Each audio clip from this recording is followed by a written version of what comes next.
Optogenetics by Hayden Dacey. You may be thinking, what even is optogenetics? Well, optogenetics is a way scientists can control or alter neuronal activity by using certain lights the opsin is sensitive to, which then activates the opsin in genetically targeted neurons.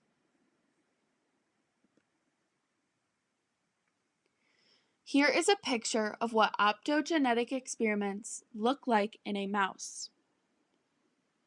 The optical fiber is in a cannula, and the cannula is inserted through the skull and into the cortex. The optical fiber is small and thin enough to limit physical damage while still being able to activate the rhodopsin-expressing neurons. To understand the optogenetics approach, first, we'll go back to the basics and learn about opsins. An opsin is a light-activated channel or pump. There are two categories of opsins, which are type 1 opsins that are found in prokaryotes, fungi, and algae, and type 2 opsins, which are found in animals. The two most popular opsins are channel rhodopsin and halorhodopsin, which are both in the type 1 category. The first opsin we will focus on is channel rhodopsin.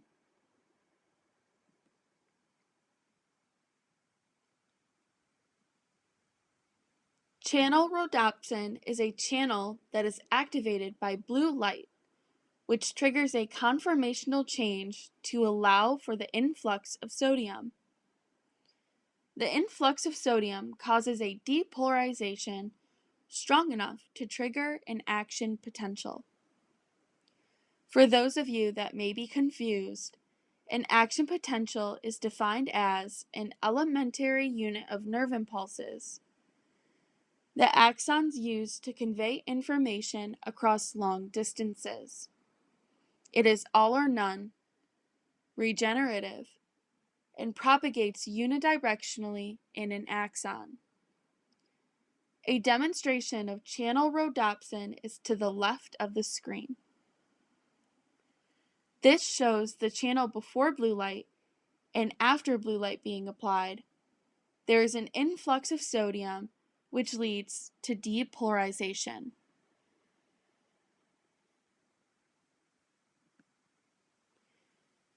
Channel rhodopsin was found in algae.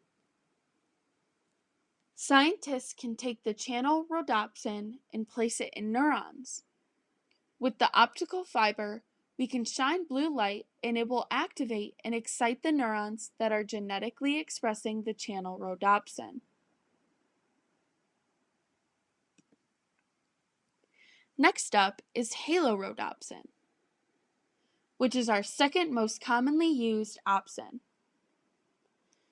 Halorhodopsin is an inward chloride pump that is activated by yellow light.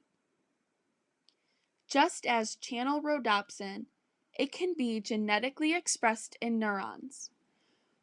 While channel rhodopsin is excited by blue light and results in depolarization, halorhodopsin is the opposite. It is inhibited by yellow light and results in hyperpolarization. In the demonstration of halorhodopsin to the right of the screen,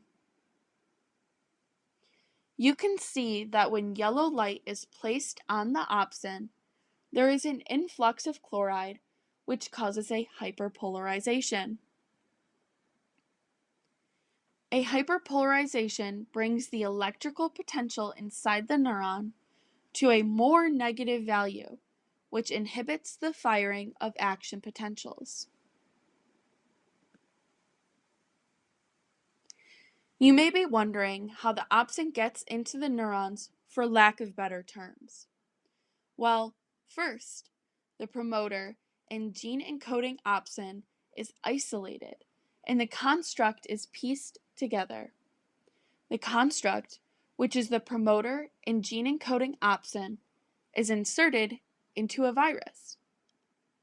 Then, the virus is injected into the brain into target neurons that will express the opsin. The optrode that I spoke about in the beginning of the video with the optical fiber is inserted into the cortex. Once these steps are completed, all we have left to do is shine the laser light of a specific wavelength that the opsin responds to.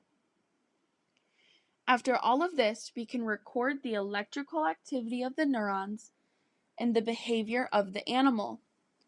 This allows us to understand how to control neurons and the result of doing so. What is the point of optogenetics? Well, first, in simpler terms, optogenetics allows us to explore neurons and cells like we never have before.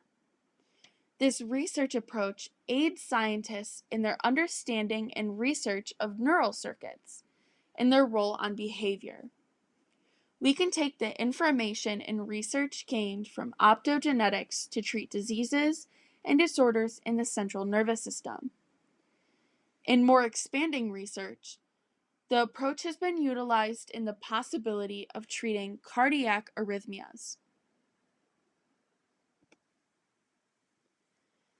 Obviously, there are plenty of advantages to opsins. The first advantage of opsins is that we can excite or inhibit neurons with high temporal and spatial resolution. Another advantage is the opsins can be genetically expressed in many neurons or in one neuron. The last advantage I'm going to talk about is that the opsins can be utilized along with other experiments of behavior and imaging. Although there are many advantages, there are also disadvantages. The first disadvantage of opsins is that the light used is a confounding variable. The second disadvantage is physical damage from the heat of the light on tissues, specifically using the blue light. The last disadvantage is that it is difficult to install the fiber optic and cannula and deliver opsins during in vivo work. Overall, the experimental approach of optogenetics in animals is vital to understand neuronal circuits, behavior, and diseases. Although optogenetics cannot be used in humans yet, we still gain much information from this research. Hopefully one day, in the near future, optogenetics will lead to breakthroughs on central nervous system disease treatments.